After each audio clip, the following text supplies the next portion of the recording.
जाओ सुरभि, कलश में चावल भर कर लाओ। इससे अच्छा तो आप ऐसे ही भाभी को अंदर बुला लो।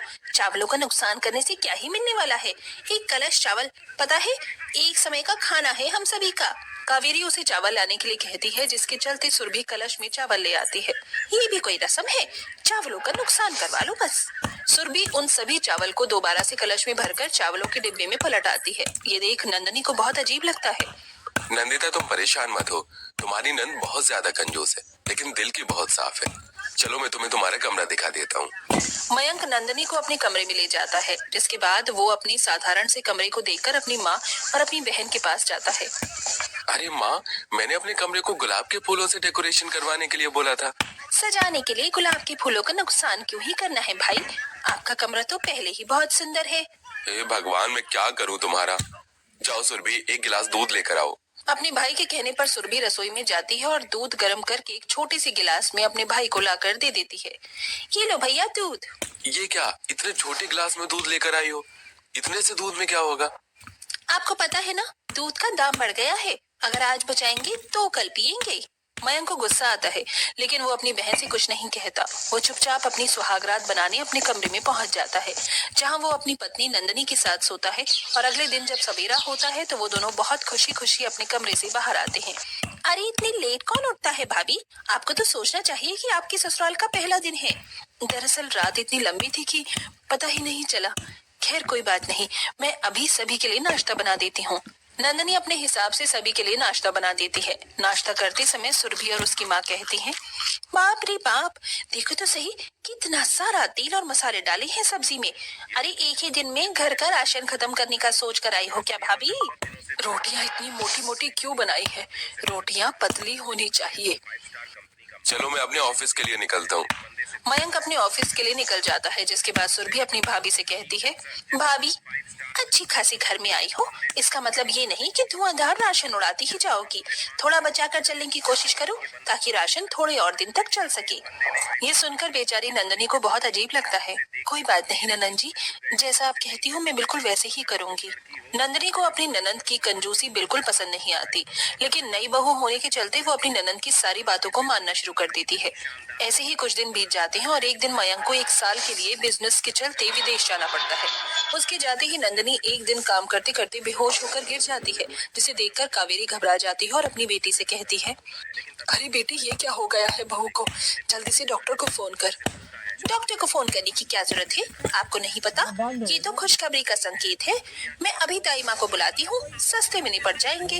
दाई माँ आकर नंदनी का चेकअप करती है। अरे कावेरी, खुश हो जा, तेरे घर में एक नन्ना मुन्ना बालक आने वाला है। अब अपनी बहू की अच्छे से देख रेख शुरू कर दो ताकि बच्चा स्वस्थ पैदा हो। अरे हाँ हाँ, वो सब तो हम देख लेंगे, आप उसकी चिंता मत कीजिए। ये सुनने के बाद दाई माँ वहाँ से चली जाती है, जिसके बाद कावेरी बहुत खुश होती है। आज ही बाजार से खाने पीने का सामान लेकर आती हूँ बहू के लिए। पागल हो गई हो क्या माँ? वैसे ही घर में पैसे कम है, अभी कुछ खर्च करने की जरूरत नहीं है। भाभी का स्वास्थ्य अभी बिल्कुल ठीक है।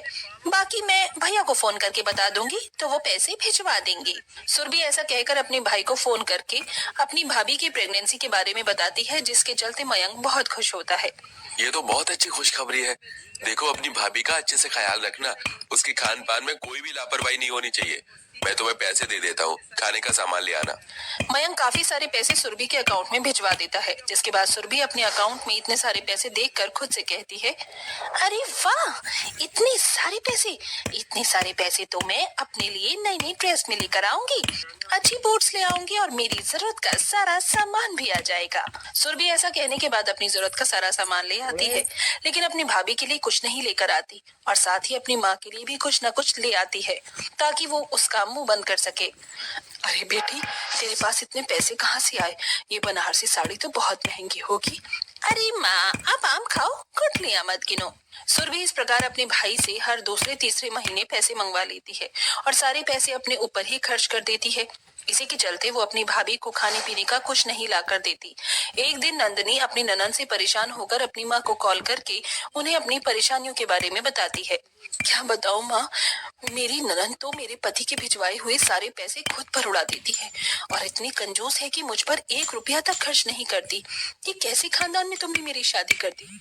अगर ऐसी बात है तो कोई बात नहीं बेटी, मैं तेरे खाने पीने का सामान भिजवा देती हूँ। मालिनी अपनी बेटी नंदनी के लिए खाने पीने का सामान भिजवाती है, लेकिन सुरभि फिर से अपनी कंजूसी दिखाकर अपनी भाभी को हल्का फुल्का खाने को देती है और बाकी सारा खुद अपनी माँ के साथ मिलकर खा लेती है। इस प्रकार वो नंदनी का जरा भी ध्यान नहीं रखती। देखते ही देखते वो दिन भी आ जाता है जिस दिन नंदनी को लेबर पेन होता है। आई, ओ माँ जी मुझे पेट में बहुत दर्द हो रहा है। रुक जा बहू, एम्बुलेंस आती ही होगी। एम्बुलेंस क्यों माँ? बेकार में पैसे खर्च कर रही हो, दाई माँ को बुला देती हूँ, वो यहीं पर डिलीवरी कर देंगी। सुरभि उस दिन भी कंजूसी करने की सोचती है, लेकिन तभी एम्बुलेंस आ जाती है, जिसके चलते कावेरी नंदनी को अस्पताल ले जाती है। नंदनी की हालत देखकर डॉक्टर उसे ओपीडी में लेकर जाते हैं। कुछ देर बाद डॉक्टर ओपीडी से बाहर आते हैं और सभी से कहते हैं, बच्चा इस दुनिया में आ तो गया है, लेकिन लापरवाही की वजह से आपकी बहू का बच्चा बहुत ही वीक है और आपकी बहू की हालत भी खराब है। पता नहीं वो बच्चा इस दुनिया में जी भी पाएगा या नहीं। हमने उसे मशीन में रख दिया है, बाकी अब ऊपर वाले के हाथ में है। डॉक्टर ऐसा कहकर वहां से चला जाता है, जिसके बाद दोनों माँ बेटी नंदनी के पास जाते हैं, जहां नंदनी गुस्से से उन दोनों से कहती है, देखा नंदन जी, आपकी कंजूसी की वजह से एक बच्चे की जान परा बनी है। अपने सारे पैसे अपने खर्चों में और अपनी शौक में उड़ा दिए। मेरी प्रेगनेंसी के चलते आपने इतनी कंजूसी की कि एक बार इस बच्चे के बारे में भी नहीं सोचा। इसकी इस हालत का जिम्मेदार कोई और नहीं बल्कि आप ही हो। तभी मयंक वहां पर आकर ये सब सुन लेता है, जिसके चलते उसे अपनी ही बहन पर बहुत तेज गुस्सा आता है। ये क्या किया तुमने? कंजूसी के चलते तुमने अपने ही भाई के बच्चे के बारे में एक बार भी नहीं सोचा? सबकी बातें सुनने के बाद सुरभि को अपनी गलती का एहसास होता है और वो सभी से माफी मांगती है। मुझसे बहुत बड़ी भूल हो गई, मुझे ऐसा नहीं करना चाहिए था। मैं आप दोनों से माफी मांगती हूँ, मुझे माफ कर दीजिए। आइंदा मैं कंजूसी बिल्कुल नहीं करूंगी। सुरभि के माफी मांगने के बाद उसकी भाभी उसे माफ कर देती है, लेकिन उसके बाद सुरभि इलाज में कोई कमी नहीं छोड़ती। वो बच्चे का बहुत अच्छे से इलाज करवाती है, जिसके चलते 1 महीने के अंदर बच्चा बहुत स्वस्थ हो जाता है। जब नंदनी और मयंक दोनों हॉस्पिटल से अपने बच्चे को घर पर लाते हैं, तो उनके स्वागत के लिए सुरभि ने पूरे घर को बहुत अच्छे से सजाया होता है, जिसे देख नंदनी कहती है, अरे वाह, ये कंजूस